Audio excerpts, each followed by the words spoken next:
talk about today the system hacking, how we can do that, and with the Windows 10 and with the Linux. So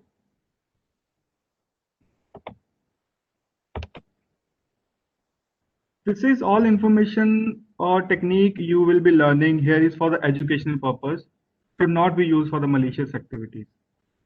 This is just I'm telling you the techniques because if you don't have authority to do that things, if you are not an ethical hacker and you have not joined with any organization, don't do that these things.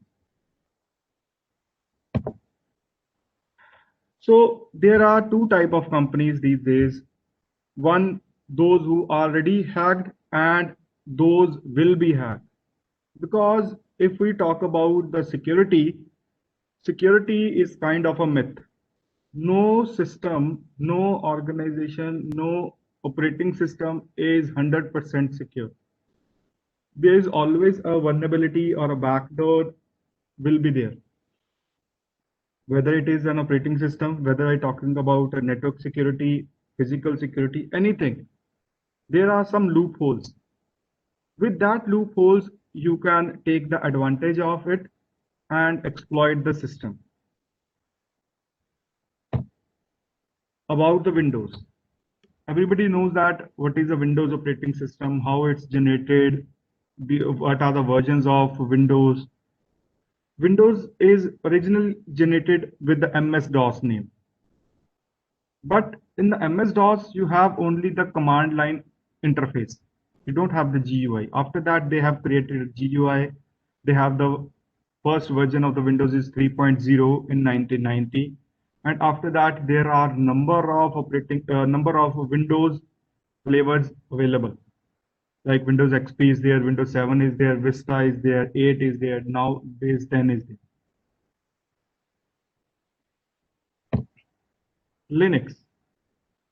Linux is originally built by the person name is Linus Torvald in the University of Helsinki in 1991. Linux is basically kind of a Unix, but it can work on the desktop also, it can work on the servers also.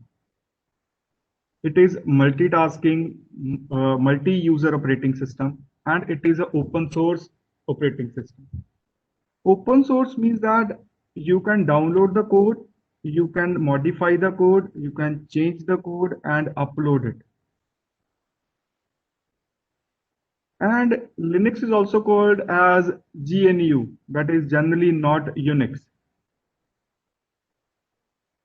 It means that the Unix operating system is only work on the servers, but in Linux is work on the desktops also, it can work on the servers also. It can get the request and fulfill the request also. There are number of versions, flavors available of the Linux these days. Red Hat is there, CentOS is there, SUSE is there, Fedora is there, Mandriva is there, Kali Linux is there, Back Ubuntu is there, Ubuntu is there. There are a number of flavors are there. Their code is available. You can download the code and change the code also. The first Linux kernel released was in the year 1991, that is version 0.01. But these days we are having kernel 3.x. What is the basic difference in a Windows and the Linux? Windows is a DOS prompt. There are a number of applications like Microsoft Office is there.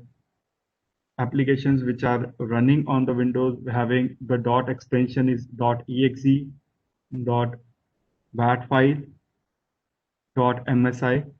These are the extensions which are running on Windows. There is a directory structure is there, drive structure in the Windows. Like if we are creating a new operating system, we are installing a new operating system, we'll create a C drive. If we're having another space, we created a D drive. If we're having a CD-ROM there, it will named as a E drive or G drive, anything. It always started with the C. But A and B is already allocated with the floppy drive and a zip drive. Whenever you install the Windows, it will go to the C drive, that is the basic drive of that. Basic structure of the Windows system. There will be created document and setting folder, program files folder, users folder, Windows folder. This is a basic directory structure which is created when you install the Windows. There is a task manager. These are some application which is pre-installed on the Windows Notepad, WordPad, media player. Number of things are there. Format is there, different format, NTFS, FAT16, FAT32 is used by the Windows. Firewall is there, internal firewall is there. You can run the Windows as the normal user as well as with the admin user. On the other hand, in the Linux, this is a little bit different from that, from the Windows. First of all, Windows is a closed system and Linux is the open system. Closed system means that you cannot get the code online. You cannot modify the code. But on the other hand, in the Linux, you can download the code. That is open system. Bash shell is there. There are a number of tools which are freely available. OpenOffice is freely available. But in the structure, if we talk about the structure of the Windows and the Linux, that is a directory structure, you can say that. In the Windows, they created the C drive, D drive, and named as a drives. But here is a root structure. It started with a forward slash, but in the Windows, it is always be a backward slash. In the Linux, there's a root structure started with a slash, and every file and every directory is under the slash directory. Whether it's a configuration files, it's having the another folder. If we talk about the configuration file will be always in the slash etc folder. There's a structure of the file system. There is a bin folder is there, slash sbin folder is there, slash tmp folder is there. There are a number of folders and directories, you can say that, created under the Linux. This is predefined by the operating system, where all the users file will be saved, where all logs are saved, where the configuration files will be saved, where any third-party tool will be saved. There is a file system of the Linux. Let me show you a little bit of a file system on the Linux. Because if we are talking about the system hacking, you must know that if you want to hack the system, what you will do with the hacking, what you can get from that, what is the structure, which directory I need to hack, and what kind of information is located in that directory. I'll show you.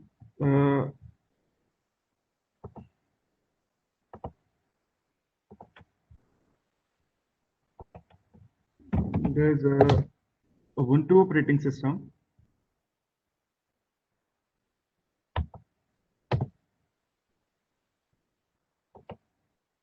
And if I open the command line of the Linux, because if you want to hack a system, you must know about the commands of the Linux, little bit of it, how the tools are using, how the directory structure work, how the files are saved, where the users are created, where the users data is saved.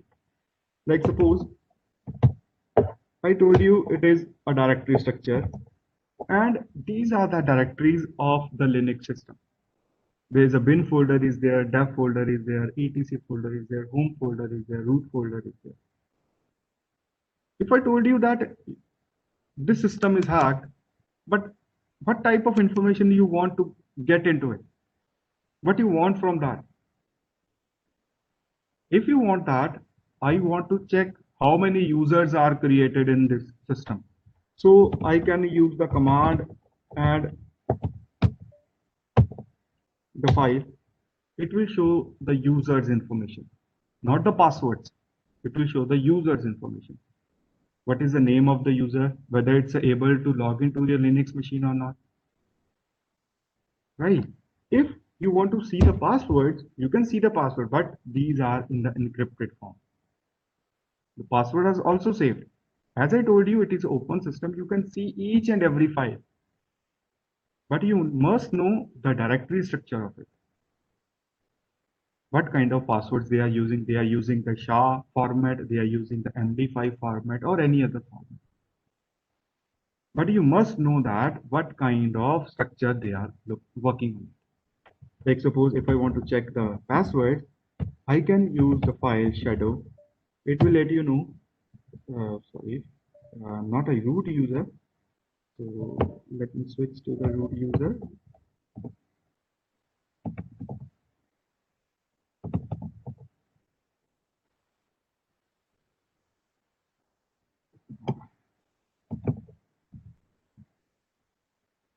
I forgot the password. Just let me change it.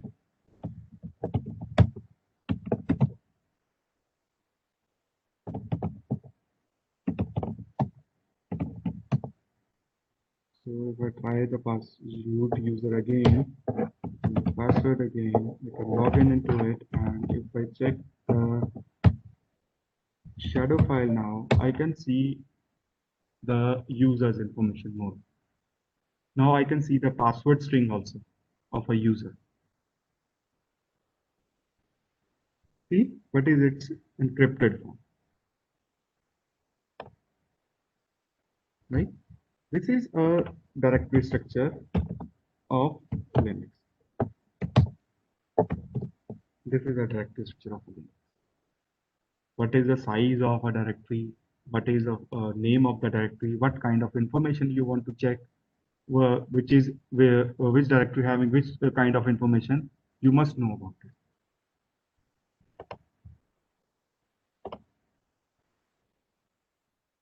There are a number of editor like in the in the Windows there is a Notepad, WordPad. Here is a command line Linux. In the command line Linux there's a Vim VI editor or gedit. Nano editor is also there. Right, there are a number of things, and Windows having the command find and it having the grep. If you want to work with the Linux and you want to search from a directory structure whose name is something like ABC, you can use the command grep from filtering the command. It means that the output of the first command will taken as input of a second command if you're using the grep and the pipeline symbol. In the Windows, there is a firewall, and here it is SE Linux, that is Security Enhanced Linux. This SE Linux is worked on the Boolean. Boolean means if it's a yes or no. It's work with the ACLs, whether it's a work or it will be denied. In the Windows, there's an administrator, here's a super user, and super user whose name is root. In the Windows, it is called as administrator. And sudo, it means that you are giving the permission to a user that a command a root user can execute, that user also can execute.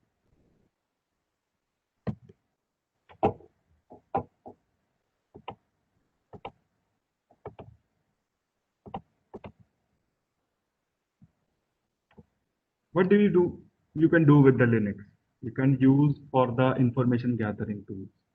There are number of tools and number of operating systems available which have predefined installed tools. Like if I talk about the Kali Linux operating system, there are more than 400 tools which are already installed for the system hacking and for the system security. Whether it's of a mobile, whether it's of a network, whether it's of a web testing, system testing. There are a number of tools installed. Like Parrot is there. There are a number of operating systems which are amended for only for the ethical hacking purposes. If I talk about the information gathering, how we can use the information gathering? What is the benefit of the information gathering? Like suppose you having a system and it's having always a system having a password if it is connected to the internet.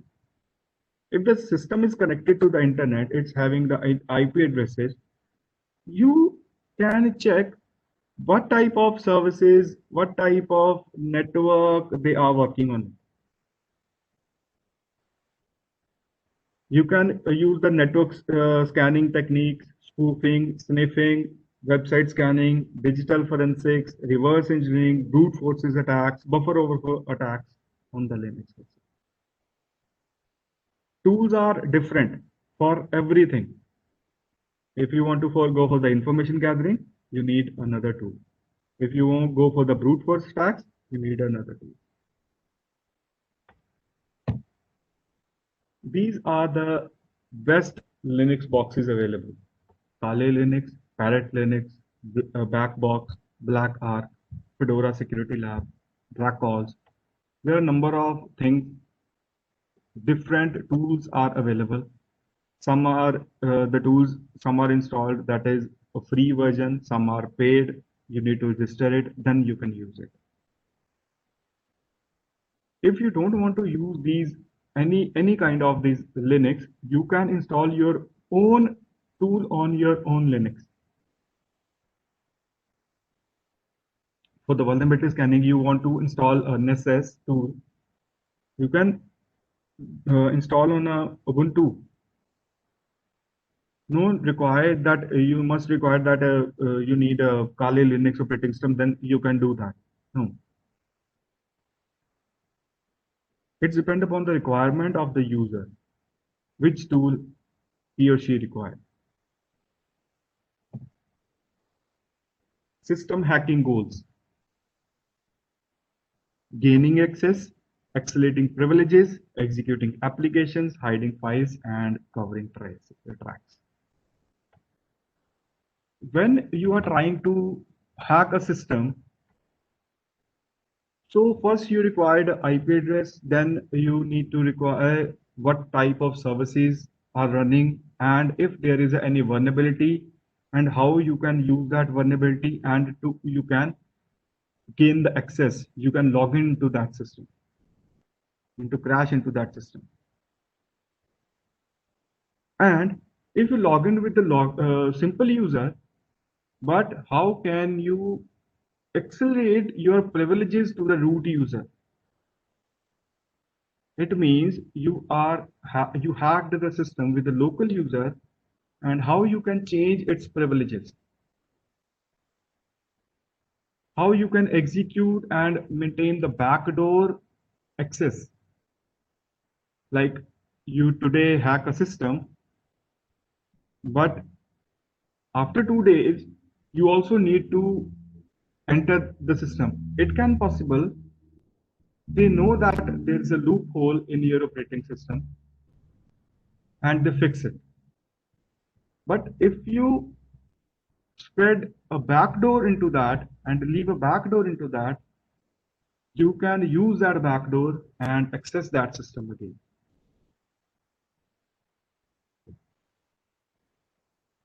How you can hide a malicious files. And after a successful login, how you can remove your tracks. Like suppose I tried to SSH a system, and I tried a brute force attack on the SSH on the Linux. I got that there's SSH is on the Linux machine, or a telnet is on the Linux machine. I got that port number 23 is open, and I successfully logged into that system. But I want that nobody can judge that I logged into that system. So I need to clear all the traces of the telnet.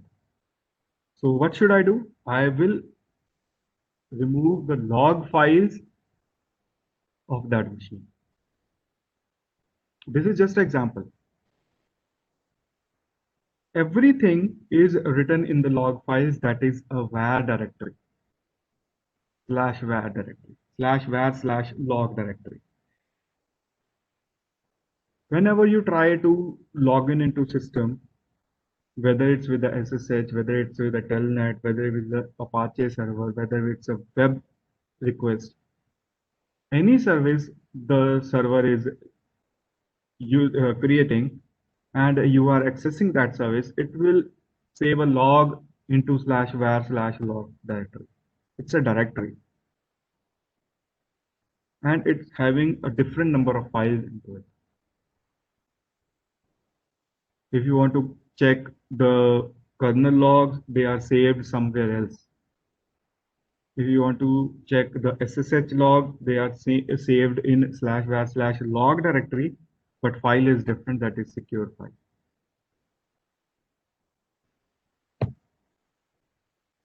Steps before hacking the system.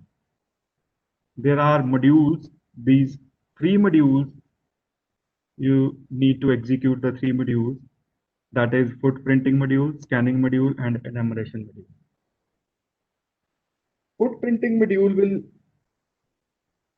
let you know, or you need to get the information about the IP range of that network.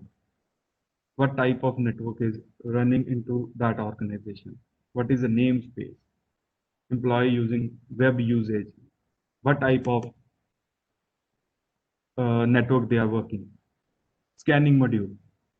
Target assessment. What type of target is there? Whether it's of operating system of a Linux, whether it's of a Windows, identification of the services, what are the services are running on that. These kind of the pre-planned things if you want to hack a system.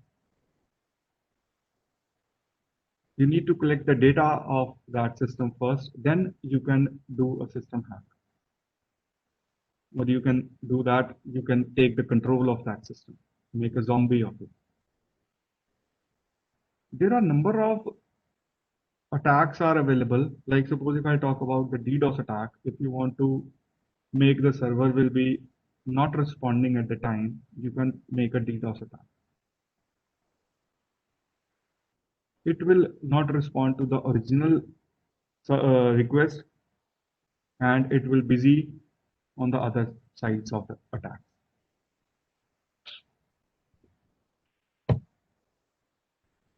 These are the top 10 system hacking tools: Bob Suite, Opcrack, Nmap, Active Password Recovery, Metasploit Framework, Angry IP Scanner, Kn-Enable, ETCAP, LogCap, and Network Stumbler. These tools will help you to get the information of that system and also to exploit that system with that vulnerabilities if there a vulnerability exists on that system and you can crack that system. Here it is a tool that is Nmap. Nmap will help you to go for the scanning module. Angry IP Scanner is a tool will help you to check the footprinting module. Nmap will let you know that what are the services are running on that particular system. It is a graphical interface or and command line interface, both are available for the Nmap. If I want to check, let me show you with a command that is Nmap. If I want to check the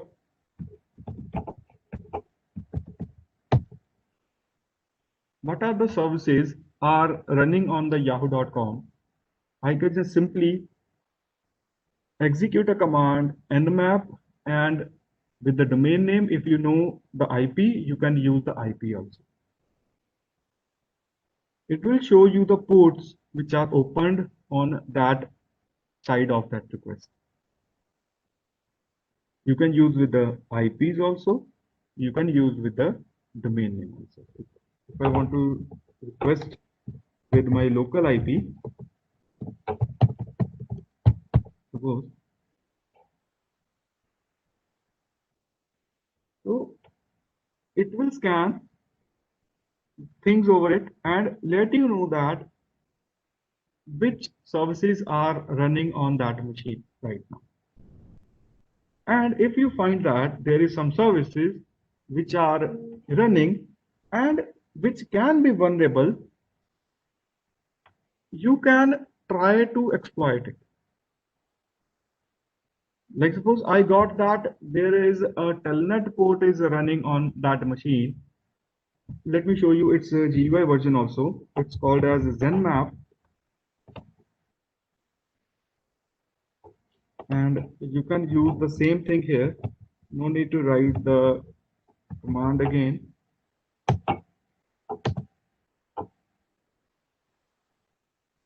See, when you try to send a request, it will let you know the open ports in the GUI because its profile is intense scan. You can change the profile from here.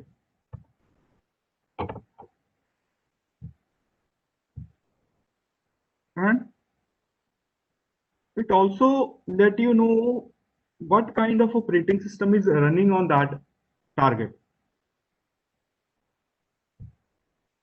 It's running here.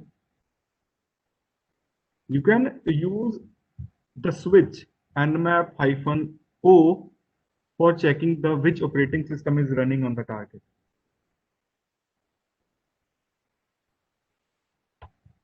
Let it get the output. We'll check it later when it's completed. And if you want to check that what are the IPs are up and are alive in that network, you can use the Angry IP scanner. It will create a list of that machines which are running right now, which are active right now. It can also possible that a system is on, but in the tool, it showing that the system is not available.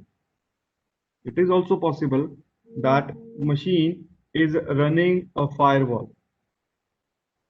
If the firewall is running, then the system must show that it is not alive that time. It is dead that time.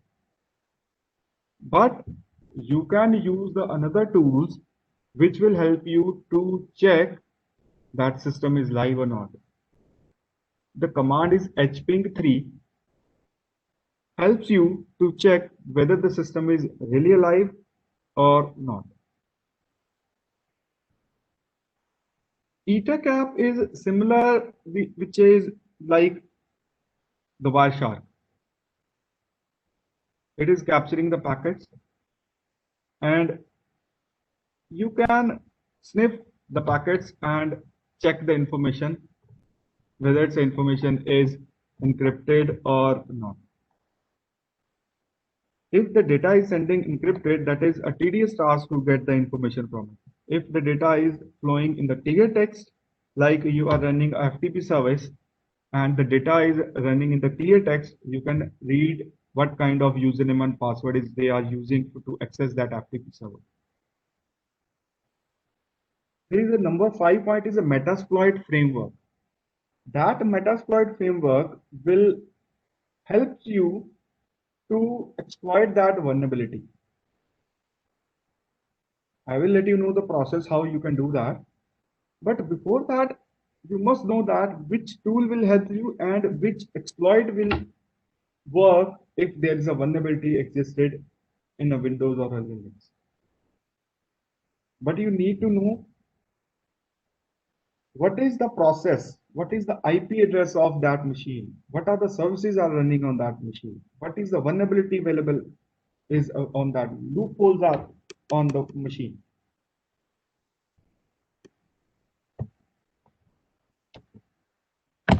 Here are top RAT tools for the Windows hacking.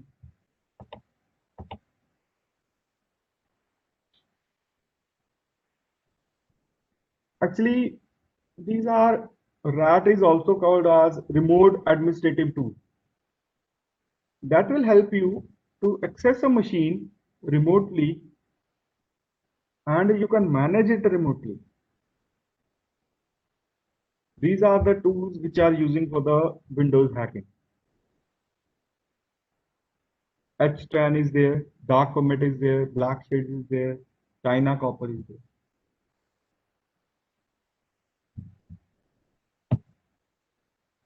These are the top 10 Windows vulnerabilities which can exploit with the help of Metasploit framework.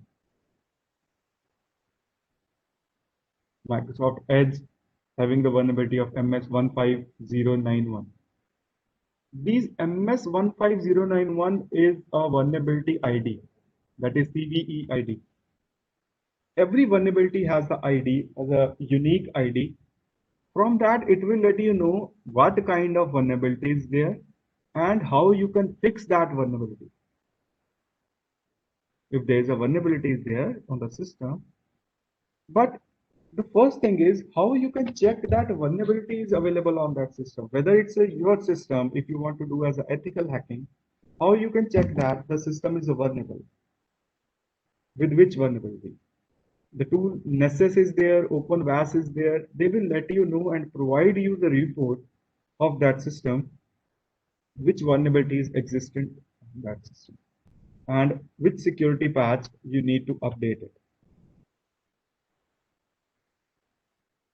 There are two methods of using the Nessus.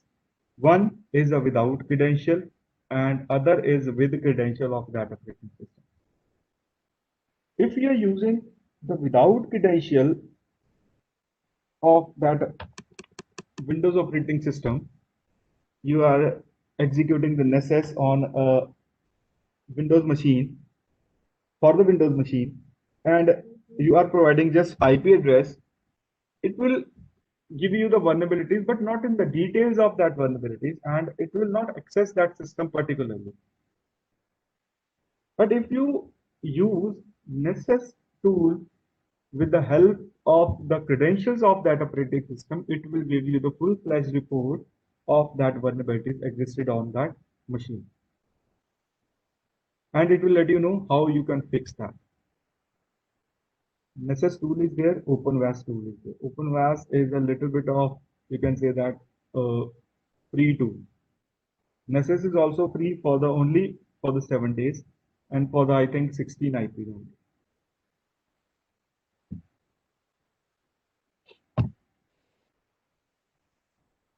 So how you can make your machine as a complex password? Because as we talk about here, there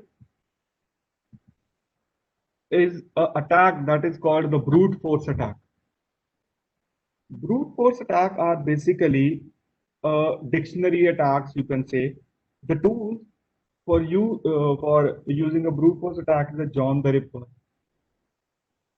Like if you get the information that there's a system and it's having a simple password and system is running in your organization, what you can do that you can execute a tool. It's having its own dictionary, word dictionary, and having the number of passwords list into it.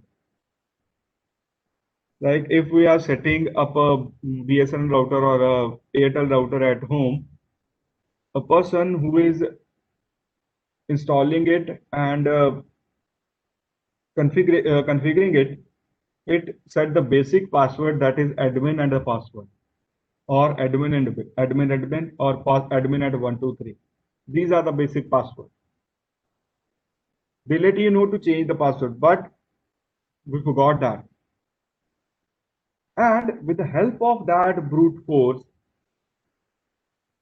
what the tool exactly doing, it will send, you know that there's a user that is called the admin user is always there. Admin or administrator user is always there. It will fetch a word or a password from that word dictionary and push into that system. Try to access that system.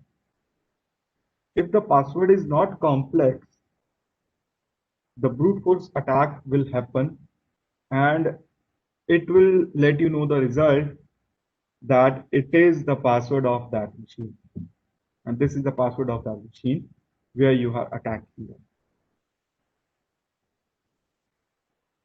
So to make a system complex, you need to first secure your password. There should be a password policy in the organization. Password policy is saying that you need to change your password within 30 days, within 60 days. It depends upon the policy. And it should not be used the same password again and again. In the password, there should be the combination of letters, special characters, kind of alphanumeric. The password should be alphanumeric and with the special symbols. Password that contain letters and symbols. These are the examples of the passwords. Somehow, some are complex, some are very clear passwords. Passwords should be in the string form that can easy to remember and memorize. And you need to change the password after 30 days also.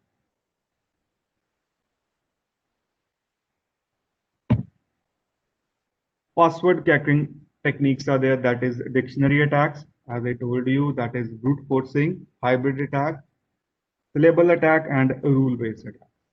These are the password cracking techniques are there. There are a number of tools are also available for different attacks.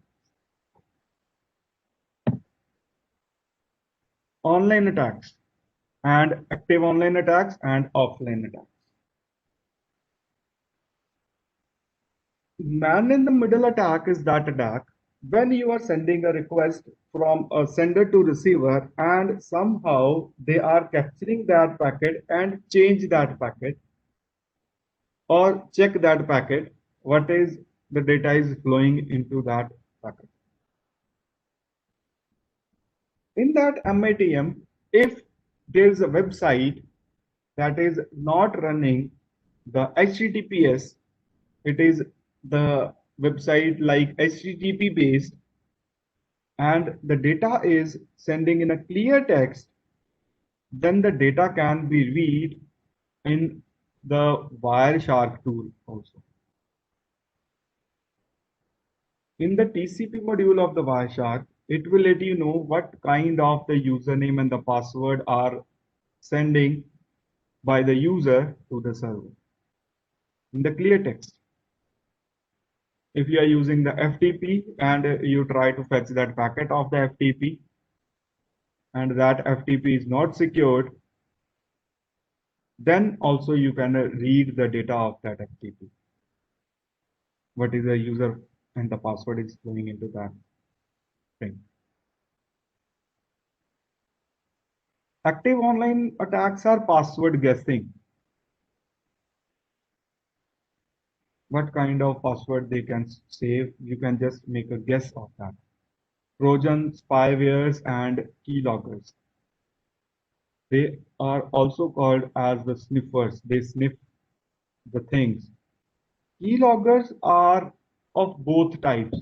It can be a hardware based, it can be a software based.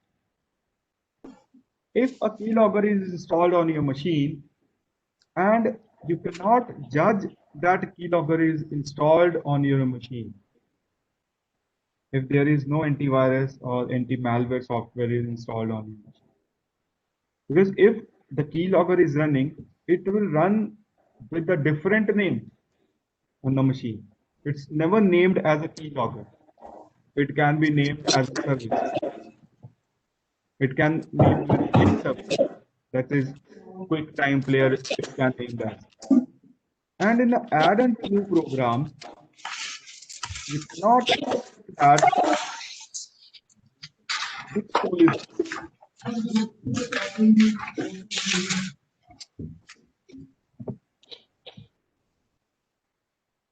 types of malware used in the system hacking. Is a backdoor, reverse shell, rat, adware, botnet, ransomware, rootkit, bootkit, virus, trojan bombs. These are the different types of malware. Like you send a file via with the pen drive or the mail or any device. You just send a file to a system and you execute that file. It means it will creating a backdoor of that system. You can check that what kind of services, what that system is running that time, what is, you can do the remote access of that system with that vacuum. But that time, you must know that what type of services they are running on that. You must know the, if you are running a backdoor, if you are running a backdoor, then how they will give you the access of that. You must know that. If you are installing a keylogger, or you are planting a Trojan, or you are trying to hijack the browser, how you can do that? You must know the process. Whether you are sending a phishing mail, or you are giving a link of that, you just click on that link and download a file on that system, and that will help you open the back door, and that back door will help you to just hack into that system or try to log into that system. Because without any vulnerability or without any malware, without any service, you cannot hack that system. The system is only saved that is not connected to the internet.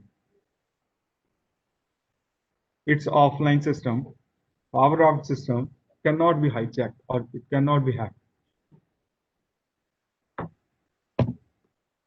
What are the indications of the virus attacks? If a virus attack will happen on your machine, what are the indications of that? Your system must be slow, it giving and unrequired things, it popping up the messages, files and folders are missing, your documents are corrupted, your operating system will not load. There are a number of things you can judge that there will be a virus attack on your machine.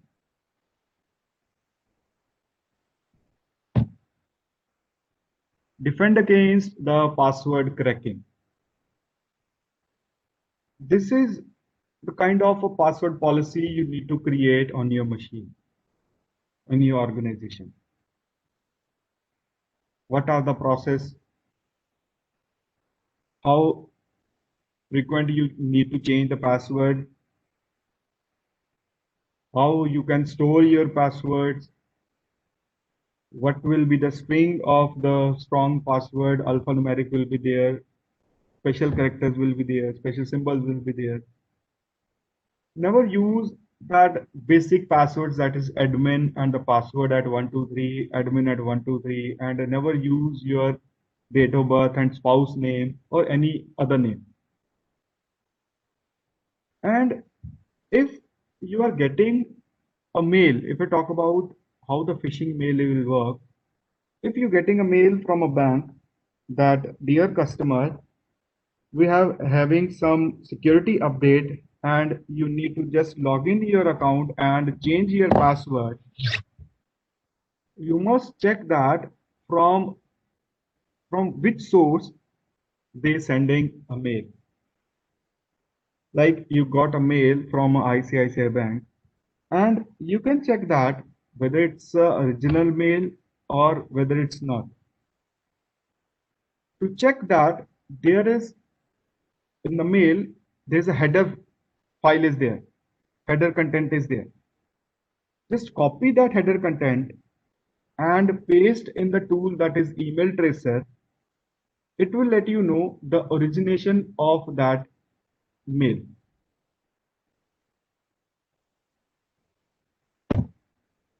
Advanced system hacking tools, there are the tools I told you, that number of tools are available. So let me tell you the process of exploiting that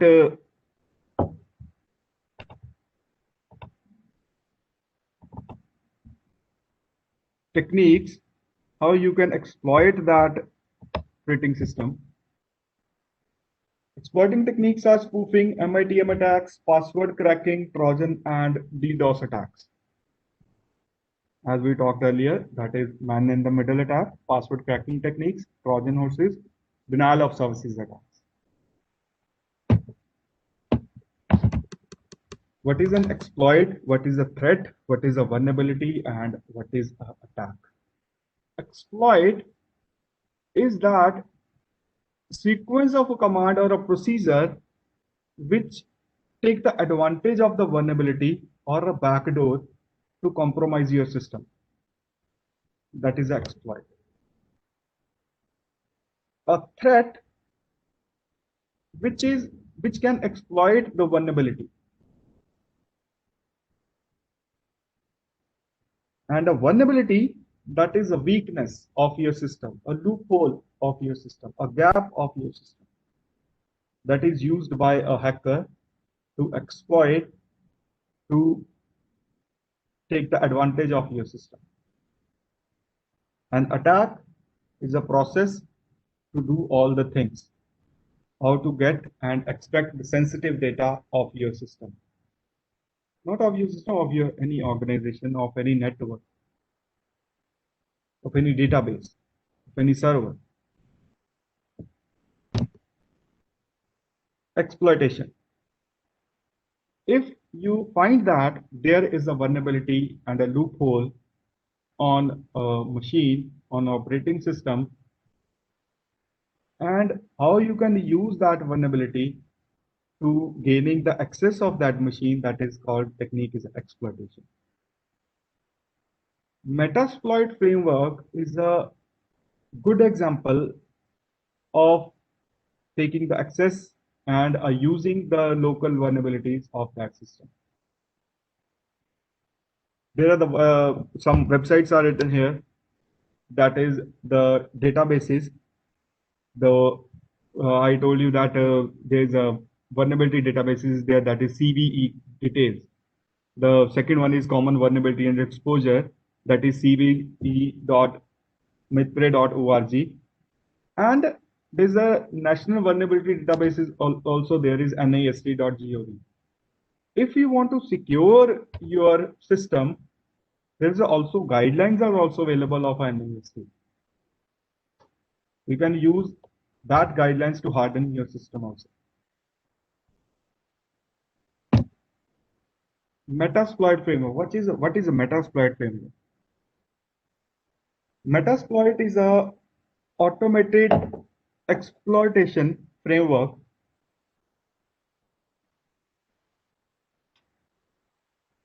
which is having the thousands of payloads. That payloads will help you to exploit that system. Like earlier, in a earlier presentation, I told you that there's a vulnerability MS108. So there's having a exploit on a payload which helps you to exploit that system with that vulnerability. It is very easy to use. There is number of commands and the steps you need to follow, and you can access that system and hack into that system.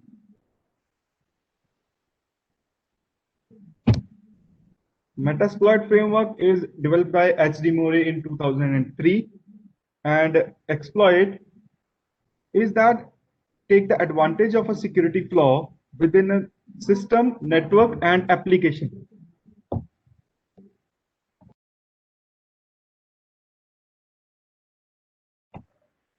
Payload is that it is a code of our victim computer to execute by the Metasploit framework. That is, MSF is a Metasploit framework.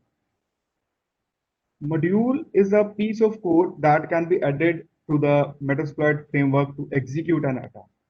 Shell code is a small piece of code that is used by a payload.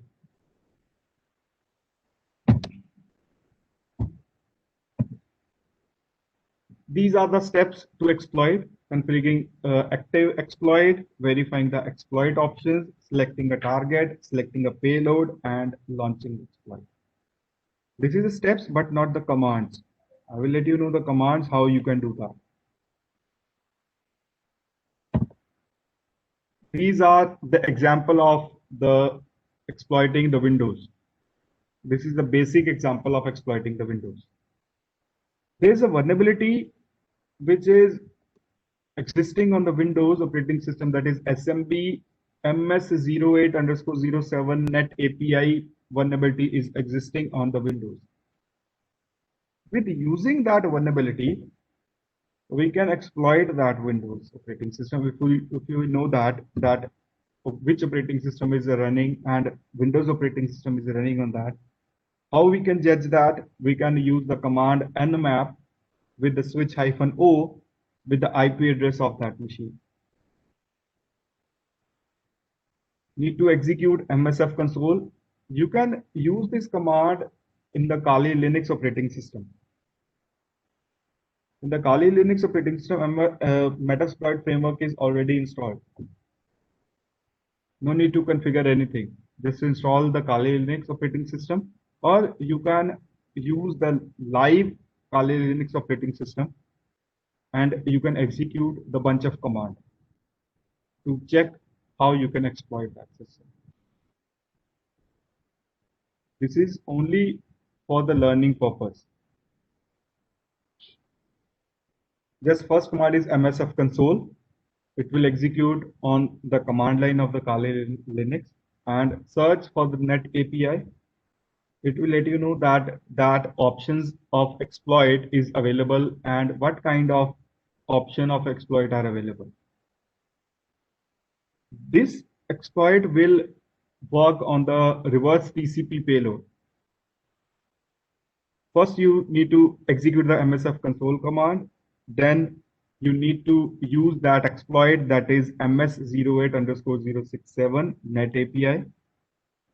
And when you execute the command show options, it will let you know that which exploit you are using and which is the R host and which is the L host. R host is the IP address of the remote host and L host is the IP address of your local host. From your local host, it means you are sending a request like a hacker, and that machine, our host, is a victim machine, which is having the vulnerability of that Windows. Set R host is the IP address of that machine. Set payload, and payload should be of reverse TCP. And after, if you execute the show options, it will let you know that our host is set with the same IP of the target IP. After, just execute the exploit command. And whenever it will perfectly execute the exploit command, it will give you the command line of the Windows. If it is perfectly execute the exploit command.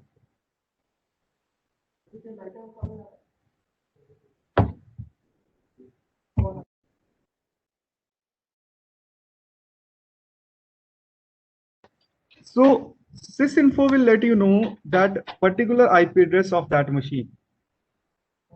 It will let you know that you are into that system and you can execute that number of commands on that machine.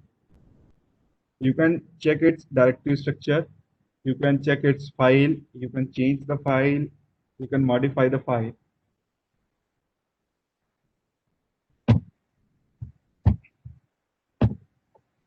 Spoofing and phishing.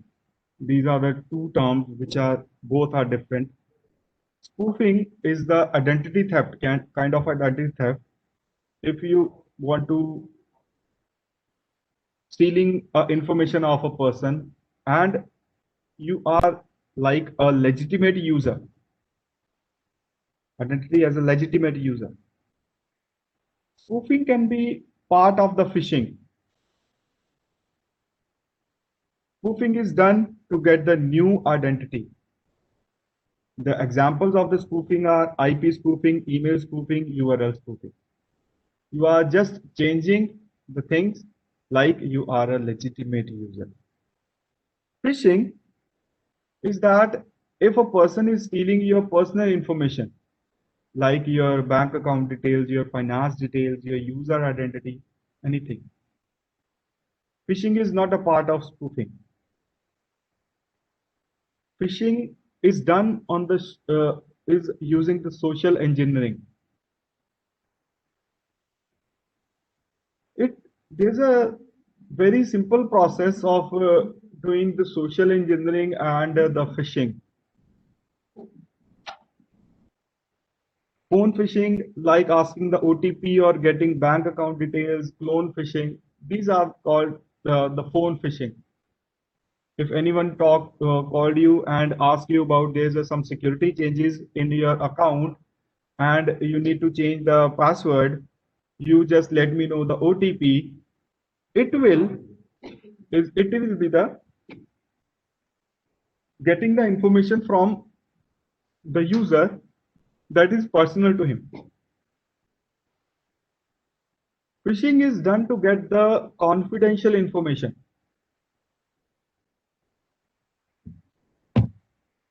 MITM, we'll already talk about that man in the middle attack.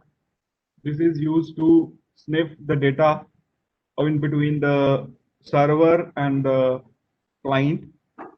Someone is just sniffing the data into it, and they can change the data if there is no secure protocols are used into it.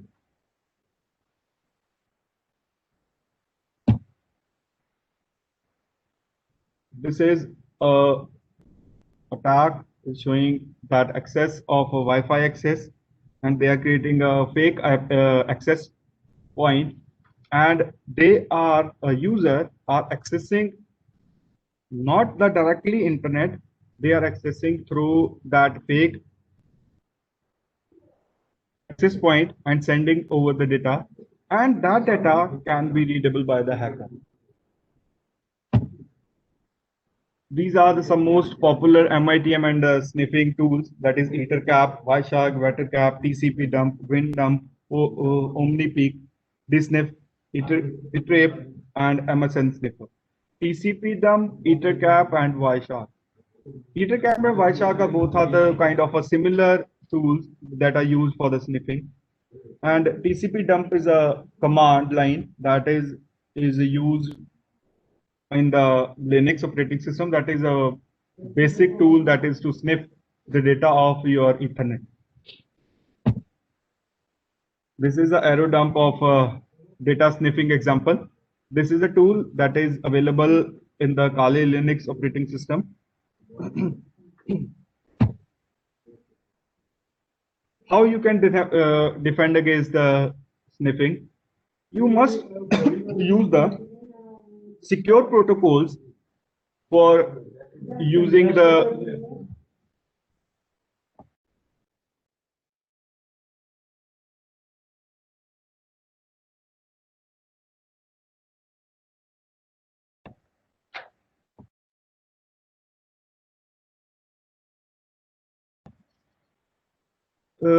for using and defending the sniffing, you need to use the encrypted protocols. That is, instead of telnet, you must use the SSH. Instead of secure copy, you need IPsec, SSL for the email connections, secure socket layer for the email connection. You must need to use the secure protocols. Denial of services attacks. The DDoS attack we have already talked about, that attempt to prevent legitimate users of the service from using it by flooding the network with the traffic and disrupting connections.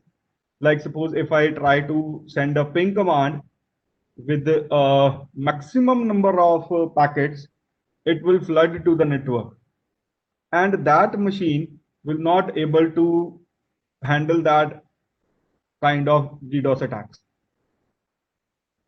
DDoS attacks can be mitigated on the switch also with the VPN services or with the handlers. You can just execute on the manageable switch that if you find a DDoS attack or number of packets are coming to that port, you can close the port for some time. That can be fixed.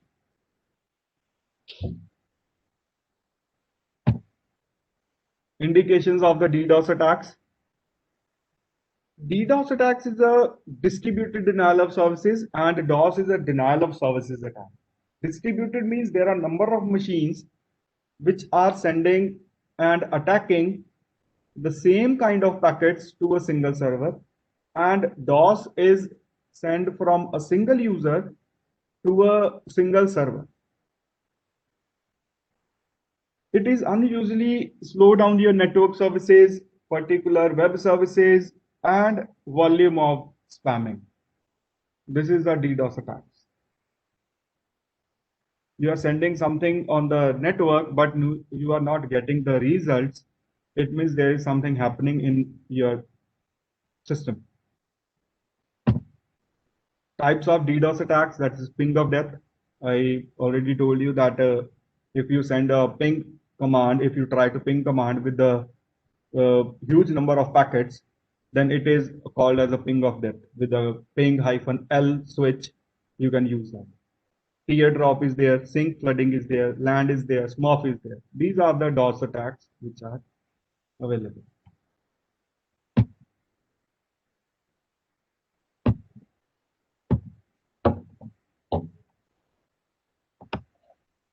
See, as I executed nmap here,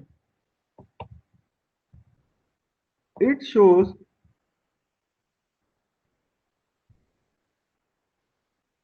there are some ports are opened,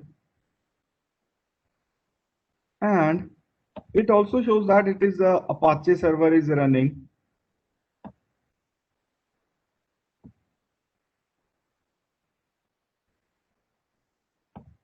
Suppose I want to check with the local user, local server. This is my local server. If I want to execute a scan here, you can use the command also.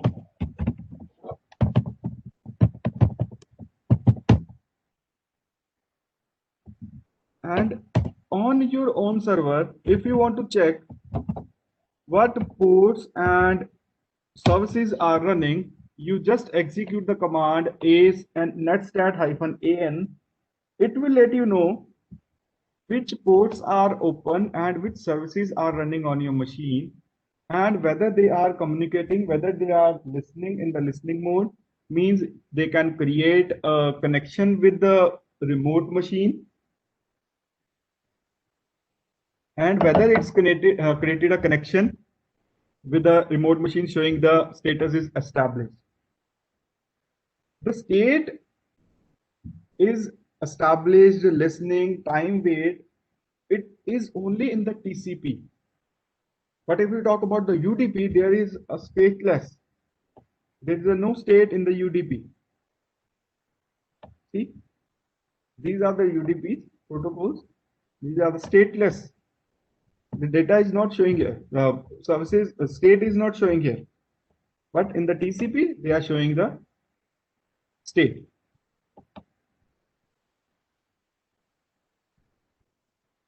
I scanned a machine here with the IP. It's not executed, it's still just showing the same thing. Let me execute with the command.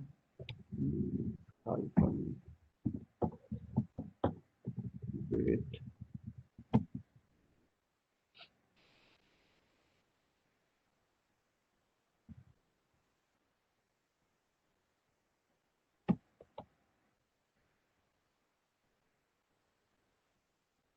See, it's showing that this is can be a Microsoft Windows XP. But it can possible that it is not Windows, Microsoft Windows XP, but it can possible it is a Windows operating system. So it with these guessing procedures, you can just get the information of that machine, what kind of operating system they are running, what kind of services, and you know the IP. You can execute the tool like suppose Nessus and OpenVAS. It will let you know what are the vulnerabilities are available on that machine.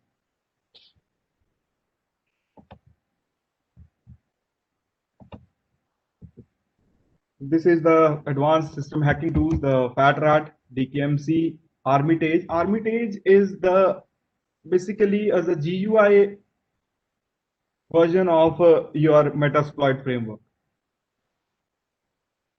With that, you can use a keyboard and mouse, and you can just right click on that machines that can be a victim, and you can direct exploit it. It will automatically search the payload and try to exploit that machine. The system is truly secure is one which is switched off and unplugged. So only way to be safe is pay attention and always be act smart. So with this, I am concluding my session here. So you can reach me with my email ID, and you can send a query to that group also. So over to Naresh sir.